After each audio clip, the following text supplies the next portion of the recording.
하나님 말씀 봅니다. 마태복음 21장입니다. 1절부터 11절까지 한 절씩 교독합니다.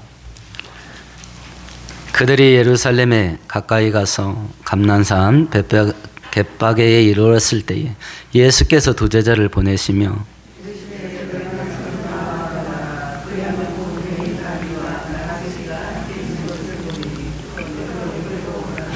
만일 누가 무슨 말을 하거든 주가 쓰시겠다 하라. 그리하면 즉시 보내리라 하시니 시온 딸에게 이르기를 네 왕이 네게 임하나니 그는 겸손하여 낙이 곧 멍에 매는 짐승의 새끼를 다도다 하라 하였느니라. 나귀와 나귀 새끼를 끌고 와서 자기들의 겉옷을 그 위에 얹음에 예수께서 그 위에 타시니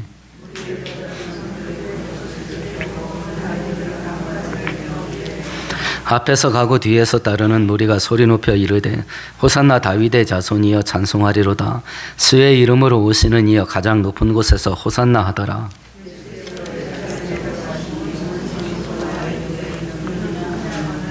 함께합니다. 무리가 이르되 아멘 아멘. 우리가 어떤 특별한 의미가 있는 날은 특별한 행사를 치루어서 그 날을 기념하죠. 3.1절 행사, 광복절 행사, 그런 것들이 가장 대표적일 겁니다. 오늘 읽었던 본문은 예수님께서 당신의 일생 가운데서 가장 의미 있는 십자가 죽음 직전에 그날을 기념하는 특별한 행사를 치르는 사건을 기록한 본문입니다. 지금까지 예수께서 예루살렘으로 여행을 하면서 제자들에게 누누이 반복해서 나는 이제 곧 죽게 될 거다 라고 하는 것을 미리 말씀을 하셨는데 이제 그 당신이 약속하신 것을 실행에 옮기시고 죽으시러 예루살렘 안으로 들어가는 사건이 오늘 읽었던 본문입니다. 여러분들이 그 교회 달력을 보셨는지 모르겠습니다만 오늘 주일 기념 명칭이 종려주일입니다.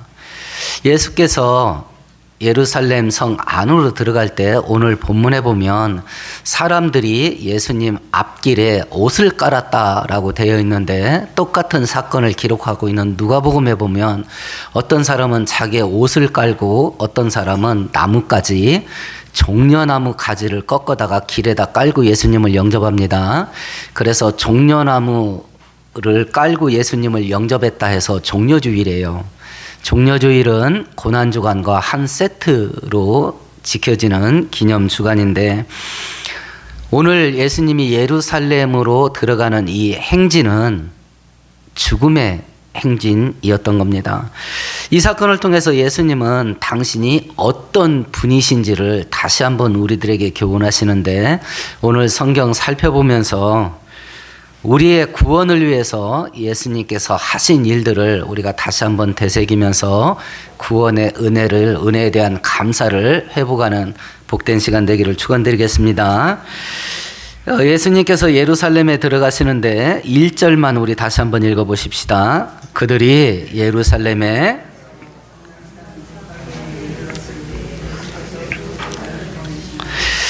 예수님께서 예루살렘 들어가시기 전에 감람산에서 머무르셔요. 예루살렘 성 동쪽 맞은편에 있는 산이 감람산입니다.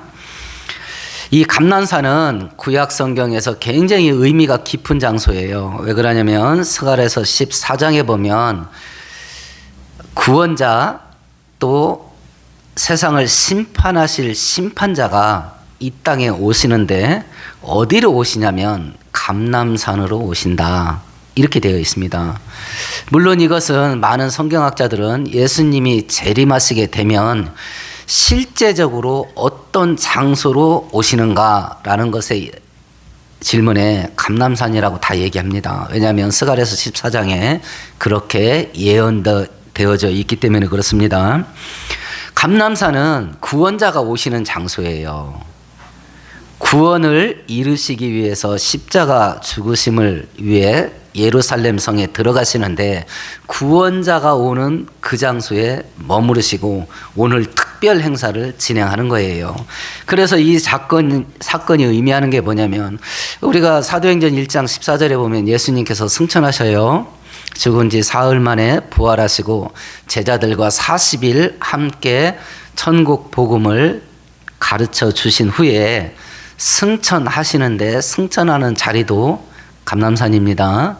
그러니까 감람산이라는 장소는 구원자의 오심과 밀접하게 관련있는 장소인데 여러분들이 혹시 그 텔레비전에서 여행하는 그런 방송이라든지 다큐멘터리 방영하는 방송을 보셨는지 모르겠는데 이스라엘 성지에 관련된 방송을 보셨는지 모르겠습니다.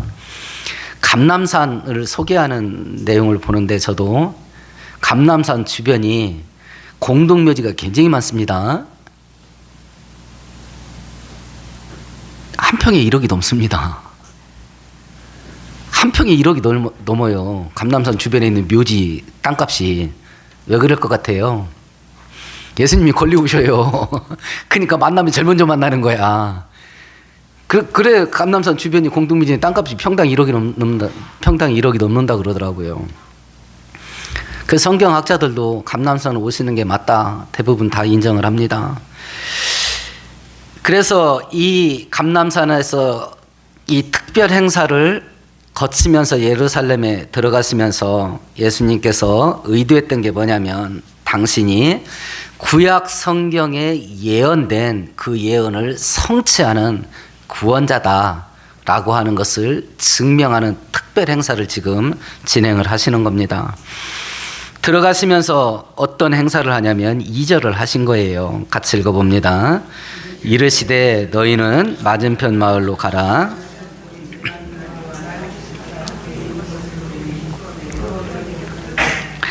예수님은 3년 반 동안 구원자 사역을 하시는데 이스라엘 전국 각처 동네마다 여행을 하시고 천국 복음을 전하셨어요. 귀신을 쫓고 그리고 약한 자들을 질병을 고쳐주십니다. 그 3년 반 동안 여행 다닐 때 어떤 방식으로 여행을 하냐면 도보로 합니다. 걸어 다니셨어요. 근데 이때만은 나귀를 타셔요. 그러니까 특별 행사죠. 여태까지 나귀 타고 여행하신 적이 없어요. 예수님께서.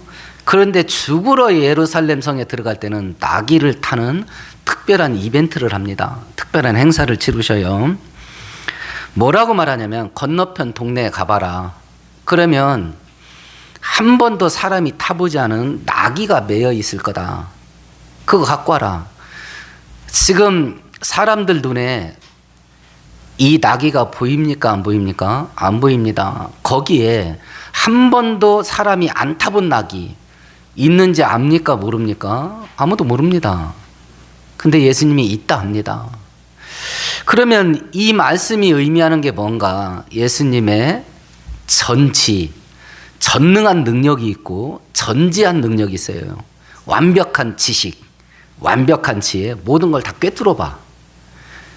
그래서 예수님이 전지전능한 하나님이라는 것을 증명하는 사건이기도 해요. 하나님은 모든 걸 아십니다. 제가 쉽게 설명하기 위해서 가끔 여러분들에게 이야기했던 겁니다. 저쪽 끝에서 벌레 한 마리가 이쪽으로 지나갑니다. 저는 이 자리에 서서 그걸 통으로 보는 겁니다. 벌레가 이쪽까지 왔습니다. 그러면 벌레가 여기에 왔으면 저쪽까지는 벌레에게 어떤 기간이에요? 과거예요. 벌레의 과거를 나는 현재로 보고 있는 겁니다. 이해되시죠? 무슨 얘기하는지. 벌레가 서 있는 그 자리는 벌레의 현재입니다. 그리고 벌레가 앞으로 걸어갈 저까지의 거리는 벌레에게 어떤 시간이에요? 미래예요. 벌레의 미래를 저는 현재로 보고 있는 겁니다. 전지전능하신 하나님은 영원한 과거와 영원한 미래를 현재로 통으로 보는 거예요. 현재로 통으로. 하나님의 시간표는 그래서 항상 현재밖에 없어요. 하나님은 모든 시간이 현재예요. 모든 시간이. 벌레가 앞으로 갈 길에 어떤 것이 있는지 저는 압니다. 슬리퍼가 가로놓여져 있고 전깃줄이 가로져져 있고 벌레를 그거 넘어가려면 그것도 고된 산길이 될 거니까 저는 미리 다 압니다. 벌레 앞길에 뭐가 있는지. 하나님 미리 다 아십니다. 하나님은 나보다 나를 더 잘 아셔요. 나를 지으셨기 때문에 나의 성질머리, 나의 스타일, 나의 체질, 나보다 나를 더 잘 아셔요. 나의 앞길을 통으로 보십니다. 그래서 가장 좋은 길을 아셔요. 가장 좋은 때, 어떤 때 저걸 해줘야 되겠다라고 하는 걸 아십니다. 그리고 가장 좋은 방법을 아셔요. 나는 모릅니다. 그런데 나는 내가 정합니다. 내가 결정합니다. 하나님, 나한테 가장 좋은 것은 이겁니다. 하나님, 나에게 가장 좋은 때는 지금입니다. 내가 원하는 건 지금입니다. 하나님, 내가 원하는 방법은 이 방법입니다. 하고 내가 결정을 해요. 그리고 하나님하고 파이팅합니다. 이종 격투기 하는 겁니다. 당신 이기나 내가 이기나 해봅시다. 그렇게 하고 삽니다.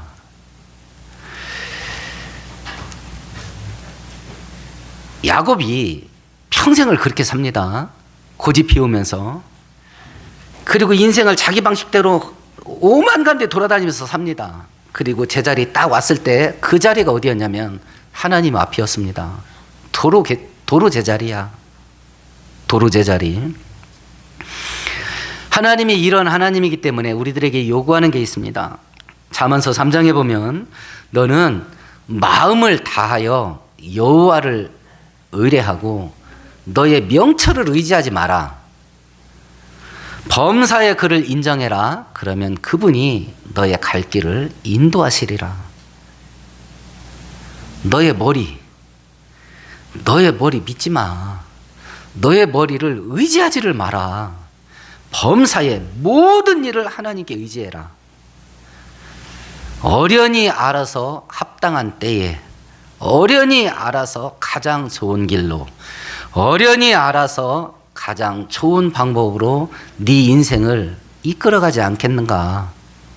전적으로 하나님께 의뢰해라 라고 하나님이 요구할 수 있는 것은 전지전능하시기 때문에 그렇습니다.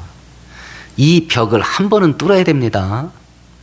한 번은 뚫어야 됩니다. 왜 그러냐면 이 벽을 한 번을 뚫지를 못하면 매 순간마다, 매 사건마다 내 방법, 나의 시간, 나의 길, 이걸 놓고 하나님하고 매 순간마다 싸워야 돼. 매 순간마다 싸워야 돼. 이걸 한번 뚫으면 어떤 일이 벌어지냐면 하나님이 내 인생, 나는 이쪽으로 갔으면 좋겠다 하고 막 열심히 막 힘을 내서 가는데 하나님이 인생을 한번 팍 꺾어요. 이런 일 겪어본 적이 있는지 모르겠습니다. 이런 일을 겪으면 어떤 사람은 망할 수도 있습니다. 어떤 사람은 병에 걸려서 죽다 살아날 수 있습니다. 어떤 사람은 인생의 소원이 바뀔 수 있습니다. 나는 이게 됐으면 좋겠다고 막 인생을 막 갈아 넣어가지고 막 열망을 불태워가지고 그 길을 가려고 하는데 인생의 방향이 전환되면 꿈을 꺾어야 돼. 그럼 무너집니다. 제가 겪어봐서 알아요. 인생의 방향이 꺾이게 되면 무너집니다. 이런 일을 겪을 때, 그럴 때마다 하나님께서 우리들한테 야야 너 일로 와서 옆에 앉아봐. 내가 왜 이랬는지 알아? 하고 조곤조곤 설명하실 것 같습니까? 안 할 것 같습니까? 여러분이 여기까지 살아오셨는데 지금까지 하나님이 설명합니까? 안 합니까? 안 합니다. 그렇게 인생이 휘청휘청하는 일을 겪었는데도 하나님이 내가 그런 일을 왜 겪었는지, 내 인생을 왜 그렇게 전혀 생뚱맞은 것으로 틀었는지 일일이 설명 안 합니다. 일일이 설명 안 해요. 그럼 나보고 어떡하라고 하는 거냐? 그래서 성경은 의인은 오직 믿음으로 사는 겁니다. 그런 일을 겪어도 하나님이 내 아버지인데 나한테 원수 갚으려고 이렇게 했을까? 하나님이 내 아버지신데 나를 고통스럽게 만들려고 일부러 이랬었을까? 내가 이해는 안 되지만 하나님이 내 아버지고, 마태복음 7장 11절에 너희가 악할지라도 자식에게 좋은 것 줄 줄 아는데 하물며 하늘에 계신 천부께서 너희들에게 좋은 것 주시지 않겠느냐. 하나님은 내 아버지라서 좋은 거 아니면 나한테 안 주는데 이 고통마저도 나에게 좋은 뜻이 있어서 하시는 거다 하고 믿고 사는 겁니다. 이걸 믿고 사는 거예요.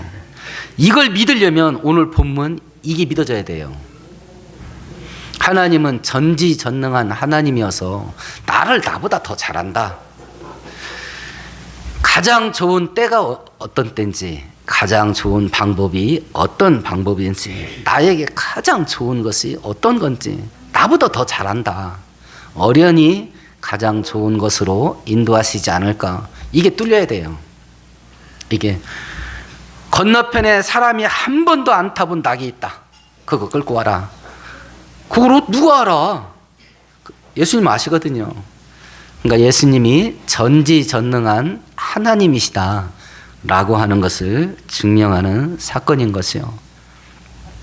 그리고 하고 많은 짐승 가운데 왜 나귀를 끌고 오라 하는가 라고 하는 겁니다. 오늘 성경의 본문에 보면 스가랴서 9장 9절이 인용된 건데, 시온에 따라 크게 기뻐할지어다, 예루살렘에 따라 즐거이 부를지어다. 보라, 네 왕이 네게 임하시나니 그는 공의로우시며 구원을 베푸시며 겸손하여서 나귀를 타나니. 이렇게 되어 있습니다. 이스라엘을 구원할 구원자가 나귀를 타고 온답니다. 그래서 구약 성경을 예언을 완성하는 구원자라는 걸 증명하기 위해서 나귀를 타는데, 오늘 15절은 이 나귀에 대해서 특별한 명칭을 붙였네요. 5절만 같이 읽어볼까요? 시온의 딸에게 이르기를.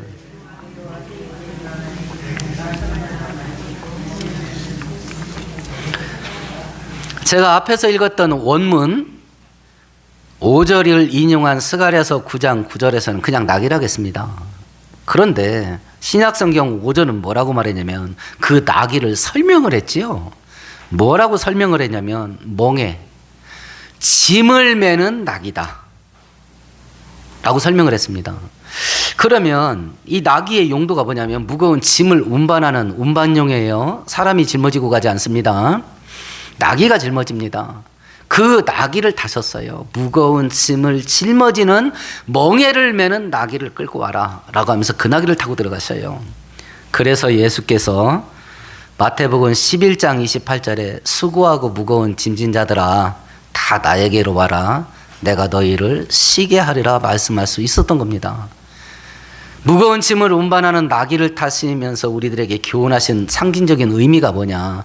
우리들의 모든 인생의 무거운 짐 예수께서 다 짊어지신다. 우리의 짐을 짊어지는 구원자 되신 예수님을 의미하는 것이 바로 오늘의 행사의 상징이에요. 그러면 내 짐을 어떻게 예수님께 넘길 거냐. 내가 안 지고. 시편 55편 22절은 네 짐을 여호와께 맡겨버리라. 너를 붙드시고 요동치 않게 하시리라. 내 짐을 하나님께 맡겨버리라. 우리 한글 성경은 맡겨버리라 이렇게 번역을 했는데 원문 단어의 뜻은 던지다에 던지다. 내 짐덩어리를 눈싸움 할 때처럼 똘똘똘똘 뭉쳐가지고 하나님께 확 던져버리랍니다. 내 짐을 하나님께 던져버리래요. 그러면 우리의 무거운 짐을 짊어지신 하나님께서 그거 짊어지시겠답니다. 근데 이것도 내 거라고 막 아니되옵니다. 내 것이 옵니다. 이 근심 걱정, 태산같이 무거운 인생의 짐덩어리 내 겁니다 하고 막 죽어라고 붙잡고 늘어집니다. 붙잡고 늘어집니다. 이 문제 좀 해결해 주세요. 기도로 하나님께 집어 던집니다. 앞불싸 그 끝에 고무줄이 달렸을 줄이야. 그리고 그게 내 엄지손가락에 붙어 있는 거야. 확 던졌는데 나갈 때 철커다가 다시 붙어. 죽을 때까지 이걸 반복하고 삽니다. 하나님을 진짜 믿게 되면 제일 먼저 뭐가 올 것 같습니까? 돈이 생각나십니까? 성공하고 출세하는 게 생각나십니까? 막 즐기면서 재미있게 신바람나게 사는 게 생각나십니까? 그런 거 없습니다. 하나님을 진짜 믿으면 제일 먼저 오는 게 평안입니다. 왜냐하면 짐덩어리가 놓여졌거든요. 이게 신앙의 엇박자라. 성경이 말하는 그 원리는 이건데 우리는 내 나름대로의 신앙을 갖고 있어요. 내가 신앙생활 열심히 하면 하나님께서 복을 주시고, 내가 원하는 복은 돈이야. 내가 원하는 복은 성공하고 출세하는 거야. 내가 원하는 복은 즐기고 재미있고 편안하게 사는 거야. 내 나름대로의 목적이 있는데 이게 또 하나님 방향하고 안 맞아. 그러니까 죽을 때까지 갈등이라. 이게 죽을 때까지 갈등이에요. 하나님을 진짜 믿게 되면 인생의 짐이 하나님께 넘어가게 됩니다. 그럼 평안과 안식이 와요. 그래서 예수께서도 마지막 최후의 만찬 때 제자들에게 내가 너희들에게 평안을 주노라 라고 했던 겁니다. 하나님이 진짜 우리한테 주려고 했던 것은 평안이었어요. 하나님이 우리한테 진짜 주려고 했던 것은 천국의 영생입니다.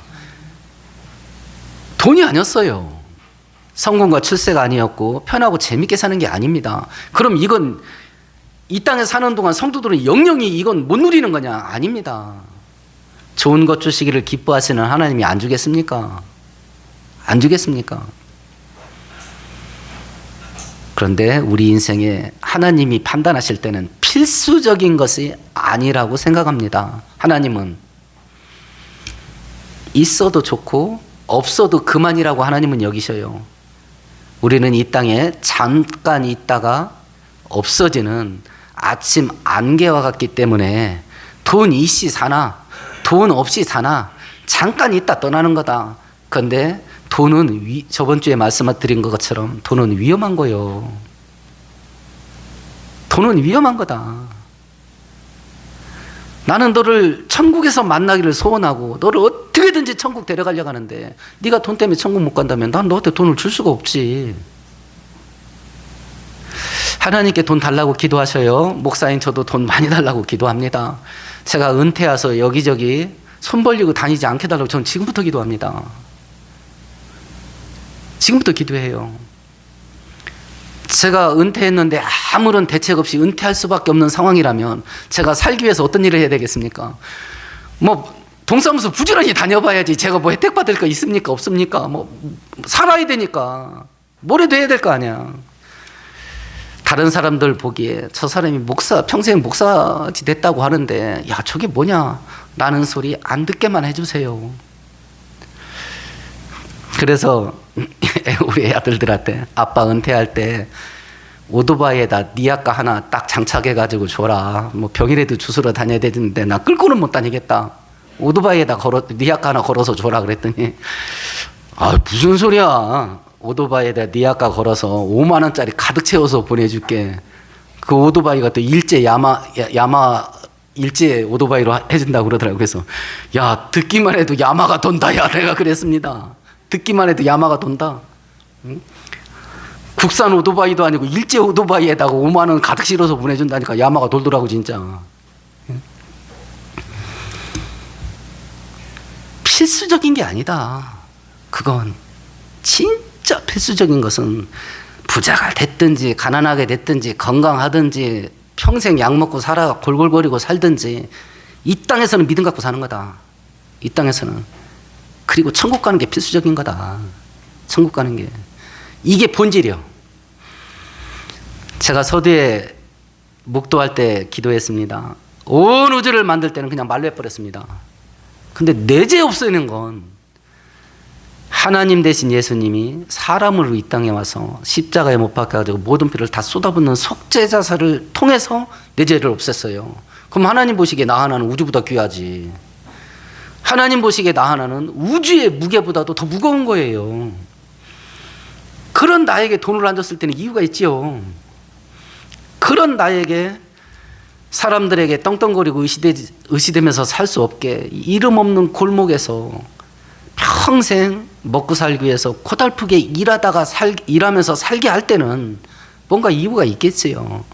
이 땅에서 어떻게 사는가는 중요한 게 아니다. 그게 너의 처지와 형편이 어떤 처지와 형편이 됐든지 믿음 갖고 사는 거다. 의인은 믿음 가지고. 그리고 아무리 가난하게 살아도 잠깐이면 끝난다. 이번에 윤석열 정부가 북한 인권 보고서를 책자로 발간했습니다. 뉴스에서 보셨죠? 성경 갖고 있는 게 발각돼서 사형당했다고. 임신 6개월 된 주부가 방 안에서 춤을 췄습니다. 근데 어떻게 하다 보니까 벽에 걸려있는 김일성 사진에서 이렇게 해가지고 임신 6개월이 돼서 총살당했다고 하잖아요. 불경죄 걸려가지고. 그런 데서 살아도 의인은 믿음 갖고 사는 거다. 그렇게 비참하게 죽어도 의인은 믿음 갖고 사는 것이고, 진짜 중요한 것은 영원히 어디서 살 거냐, 영원히 지옥 갈 거냐, 영원히 천국 갈 거냐. 이게 진짜 중요하다. 그리고 내 소원은 뭔지 알아? 너를 천국 데려가는 게 내 소원이야. 독생자 예수를 죽여서라도 너는 내가 천국 데려가고 싶어. 이게 오늘 사건이에요. 이게 순서만 바꾸면 됩니다. 십자가 앞세우시고, 돈은 2번, 3번, 4번이야. 돈 없이 못 사는 건 돈 없으면 우리 살기 힘듭니다. 무엇을 먹을까 마실까 입을까 염려하지 말라. 이러한 것들이 있어야 될 줄을 하나님이 아신다 그랬습니다. 순서만 제대로 된다면, 먼저 그 나라와 의를 구한다면 이건 더 줄게. 하나님의 약속이거든요. 하나님의 약속. 그 짐을 짊어지는 예수님이시라는 걸 이 사건을 통해서 보여주신 겁니다. 그러면서 이제 특별한 이벤트를 하시면서, 행사를 하시면서 낙이 타고 들어가셔요. 8절과 9절을 같이 읽어봅니다. 무리의 대다수는 그들의 겉옷을 길에 펴고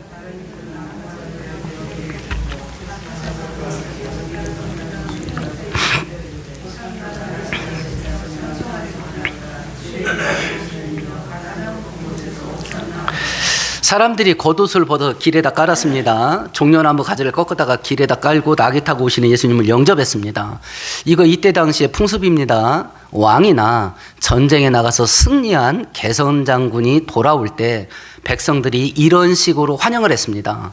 그러면 이것을 예수님에게 해줬다는 이야기를 지금 이 순간만은 군중들이 예수님을 뭘로 본 거예요? 왕으로 본 겁니다. 지금 이 순간만은 군중들이 예수님을 왕으로 본 거예요. 그래서 왕으로 영접을 하는 겁니다. 그런데 이 짧은 시간만 왕으로 인정을 하고 곧바로 이 사람들의 마음이 바뀝니다. 십자가에도 못 박고 죽여버리잖아요. 예수님이 이 땅에 오셔서 왕으로 인정된 게 딱 4번입니다. 태어날 때 동방박사에게, 그리고 목동들에게, 지금 이 순간에 십자가에서 죽으실 때 총독 빌라도가 예수님 머리 위에다가 유대인의 왕이라는 팻말을 붙여서 못 박아버렸습니다. 어찌됐든지 왕으로 인정된 거 아니에요. 딱 4번입니다. 그리고 그 시간은 극히 짧은 시간이에요. 극히 짧은 시간. 만왕의 왕으로 이 땅에 오신 예수께서 왕으로 인정받으면서 예루살렘 성에 들어가는 겁니다. 근데 사람들이 오해를 했죠. 자기들이 생각하는 왕과 예수님의 본질적인 왕의 역할이 달랐어요. 예수님이 수행하시는 본질적인 왕의 역할은 앞에서 제가 얘기했던 그 부분이에요. 택한 백성들을 예수 믿게 해서 구원해서 영원한 하나님의 나라 천국으로 인도하시고 온 우주를 만왕의 왕으로 통치하시는 거. 이게 예수님의 왕되심의 본질이에요. 그럼 사람들은 예수님을 보고 어떤 왕 노릇하기를 원했던 거예요? 우리가 앞에서 살펴보았습니다. 오병이어 기적을 일으켰을 때 요한복음 6장 15절에 보면 사람들이 억지로 임금 삼으려 하시는 것을 보시고 무리를 떠나시더라 이랬습니다. 많은 경우 군중들이 예수님을 왕으로 만들려고 했어요. 청와대로 보냅시다 예수를 막 이랬습니다. 이유가 뭐냐?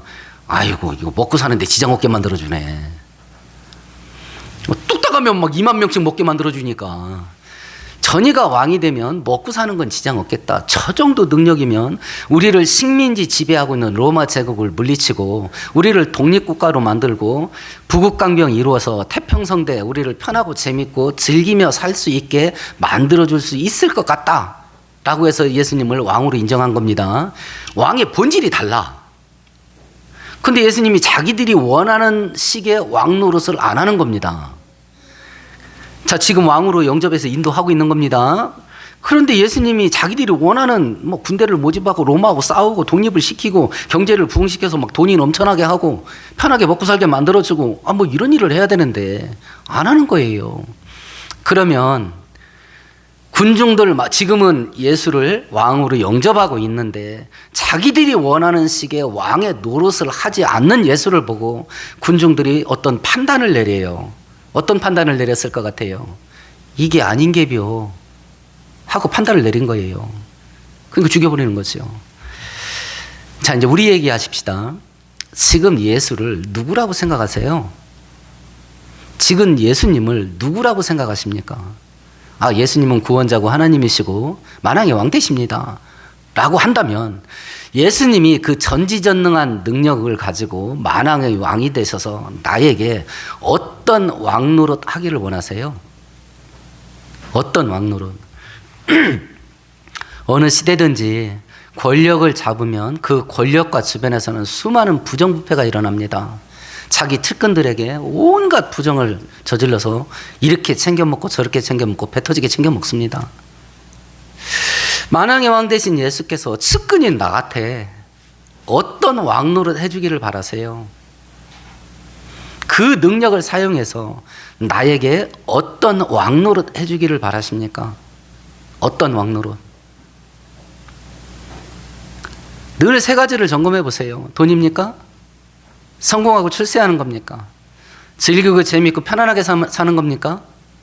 그런 왕노릇 해주기를 바라고 있는지는 모르겠습니다. 어떤 왕노릇 해주기를 원해요? 그 전지전능한 능력 가지고. 만일 내가 생각하는 왕노릇을 예수께서 하고 있지 않다고 한다면 어떻게 하실 겁니까? 내가 원하는 방식대로 예수께서 왕노릇을 하지 않고 있다. 어떻게 할 겁니까? 이거 아닌 게벼. 이게 아닌데. 이럴 겁니까? 그 판단 속에 군중들은 예수를 왕으로 짧은 시간 인정해주고 십자가에다 못 박아서 죽입니다. 이유가 뭐냐? 내가 원하는 방식대로 왕 노릇을 하지 않는 거예요. 내가 원하는 방식대로. 지금 내가 원하는 방식대로 하나님이 능력을 사용하지 않는다 한다면 어떻게 하시겠습니까?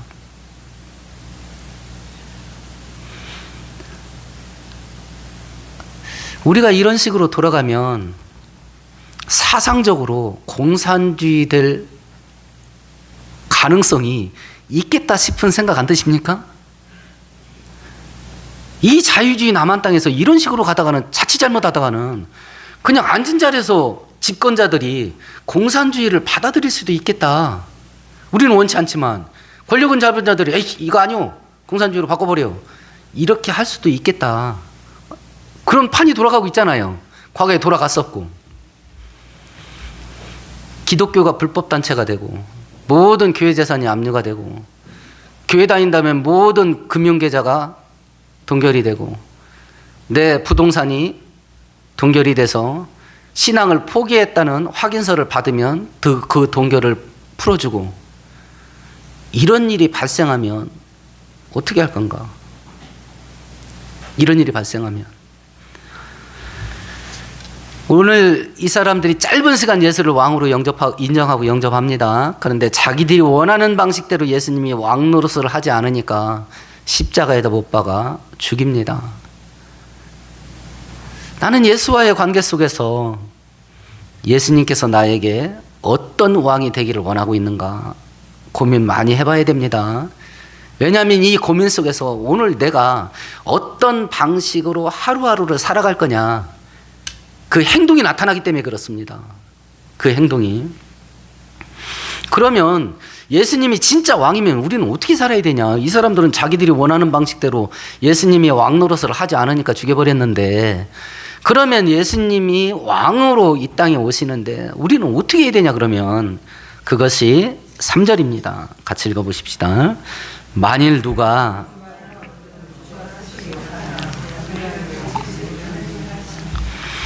우리 누가복음 19장 한번 찾아보실래요? 누가복음 19장입니다.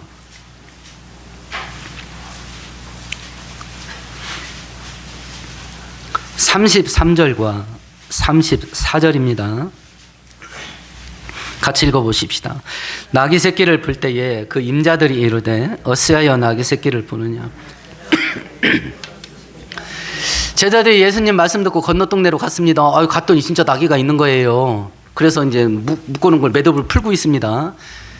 그랬더니 당신들 뭐 하는 짓이야? 라고 말한 사람이 누구예요? 누가복음 19장에 나귀 주인이 말했습니다. 나귀 주인이. 나귀 주인이 옆에 서 있는데 눈앞에서 나귀를 훔쳐가는 거예요. 그러니까 나귀 주인이 물어봤습니다. 당신들 뭐 하는 짓이야? 라고 했어요. 그러니까 제자들이 주님, 주인이 쓴다합디다. 아니 나귀 주인이 옆에 있는데 주인이 또 있대. 근데 나귀 주인이 아무 말도 안 했습니다. 그리고 나귀를 보냈어요. 이게 주인이 누구냐? 주인이 내 인생의 주인이 누구냐? 내 시간의 주인이 누구냐? 내 돈의 주인이 누구냐? 내 재능의 주인이 누구냐? 내 자식들의 주인이 누구냐? 내 가정, 직장, 사업장의 주인이 누구냐? 내 집은 내 거니까 내 이름으로 전부 다 등기부, 등본 다 등록했을 거 아니겠습니까? 자동차도 그렇고 다 본인 이름으로 했을 거 아니에요. 누구 거냐 그거. 주인이 엄연히 내가 있는데 내 인생 내 거고 내 시간도 내 거고 내 돈도 내 거고 내 집도 내 거고 내 거다 내 거. 근데 주인이 내 앞에서 주인이 쓰겠다고 하고 내 돈을 요구하면, 내 시간을 요구하면, 내 인생을 요구하면, 내 자식을 쓰겠다고 요구하면, 만왕의 왕 대신 예수 앞에서 어떻게 반응해야 되냐, 이 질문의 대답이 3절이에요. 주게 쓰시겠다 할 때, 그렇습니까? 주님 건데 주님 용도에 맞게 주님이 원하시는 때에 주님이 원하시는 만큼 갖다 쓰세요. 할 건가? 우리 교회 잠깐 있었던 정정태 목사님, 남희섭 장로 사위죠. 쌍둥이를 낳았습니다. 지금 초등학교 2학년인데 얘네들이 유치원 다닐 때부터 소원이 뭐였냐면 목사였어요. 자기들은 목사가 되겠대. 그리고 장난을 해도 둘이 목사 장난을 합니다. 식탁 갖다 놓고 한 녀석은 그 수저 잡고 설교하고 하나는 또 밑에서 아멘 아멘 하고 이러더라. 동영상 찍었는데 가고 아니야. 밑에서 한 놈은 또 들으면서 아멘 아멘 합니다. 그리고 또 설교하던 애가 내려오면 앉아있던 애가 올라가서 대피기도 하고. 한 번은 봉투에다 2만 원을 담아서 주더라는 거예요. 뭐요? 그랬더니 우리 구역 예배 드렸어. 헌금이야. 그리고 주더라는 거야. 그래서 제가 물어봤습니다. 아니 두 녀석이 몽땅 목사가 되겠다고 하는데 그 길로 간다 하면 허락할 거야? 그랬더니 지들이 목사 되겠다는데 허락해야죠. 그 양반이 그런 말 할 사람이 아니에요. 아버님이 목사님이잖아요. 근데 딱 보니까 그 전라도 시골에서 목회하셨거든요. 고생 죽으라고 했습니다. 그러니까 자기 형하고 자기하고 딱 보니까 목사하면 망하겠더래. 그래서 어떤 생각을 했냐면 형제가 공부를 하면 목사가 된다.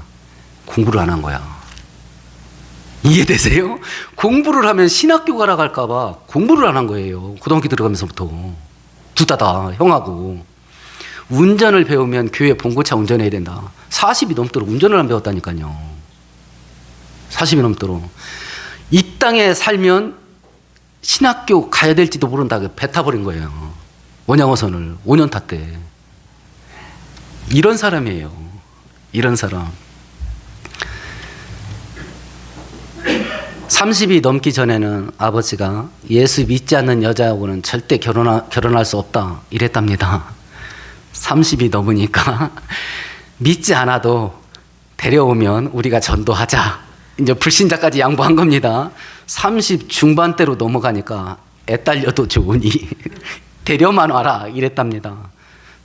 40이 되니까 필리핀, 베트남, 러시아 아무 데라도 좋으니 여자만 데려와라 이랬다고 그러더라고. 그런 사람이에요. 근데 쌍둥이가 통째로 다 예수를 목사가 되겠대. 그랬던 사람이 하나님이 쓰신다 하면 보내야지. 그럼 지는 왜 그렇게 살았어? 지는 주가 쓰시겠다 하라. 이 말씀에 아멘 하는 것이 왕 앞에 우리가 어떻게 살아야 될 건가, 거기에 대한 정답이에요. 우리는 100% 순종, 그리고 시간적으로 즉시 순종 못합니다. 매 순간순간마다 신앙대로 사는 게 뭐냐? 이 현실과 치열하게 싸워가는 거예요. 나의 뜻과 나의 욕심을 한번 하나님 앞에 접고 하나님의 뜻을 받들어 드리고 또 한 번 접어드리고 또 한 번 받들어 드리고 매 순간 싸우면서 사는 겁니다. 성경을 이걸 뭐라고 말했냐면 그 길을 십자가 길이라 그래요. 그 길을. 이렇게 세속화되고 이렇게 돈이 모든 사람들이 최고의 목표가 된 이 시대 속에 주님 재림할 때는 가까이 왔는데 현대 기독교인들이 이 십자가 길을 갈 수가 있겠나? 진짜 갈 수가 있겠나? 이단들이 하는 것처럼 막 복받아라 슉슉슉슉 하면서 막 떼부자 대라 막 저도 약 팔았으면 좋겠습니다. 근데 지금 약 팔면 다 죽을 것 같아. 때가. 그래서 저는 사람이 안 모이나 봐요. 이래서 제 소원은 혹시 여러분들이 그 2차 대전 때 독일의 롬멜 장군이라는 독일 장군을 아시는지 모르겠습니다. 연합군 하다 거의 안 패했습니다. 나중에 인기가 하도 높아지니까 히틀러가 물자를 공급하지 않았습니다. 그래서 물자가 없어서 항복했어요. 패배했습니다. 이 사람이 일기를 썼는데 그 일기 중에 이런 말이 있습니다. 이제 부하들을 저녁에 출동을 시키는데 막 신병이 오지 않아가지고 막 오랫동안 전투해가지고 부하들이 막 거덜났어. 몸이 만신창이야. 장비들도 형편없고. 그걸 끌고 나가는 부하들을 보면서 일기에다 이렇게 적었습니다. 내가 저 젊은 애들을 살려서 고국으로 데려갈 수 있을까? 제가 그 부분을 읽고 저도 한동안 생각했던 게 뭐냐면 내 인생 하나 짊어지고 살기도 이렇게 버거운데 나한테 맡겨진 성도들을 살려서 천국의 문턱을 내가 넘어갈 수 있을까?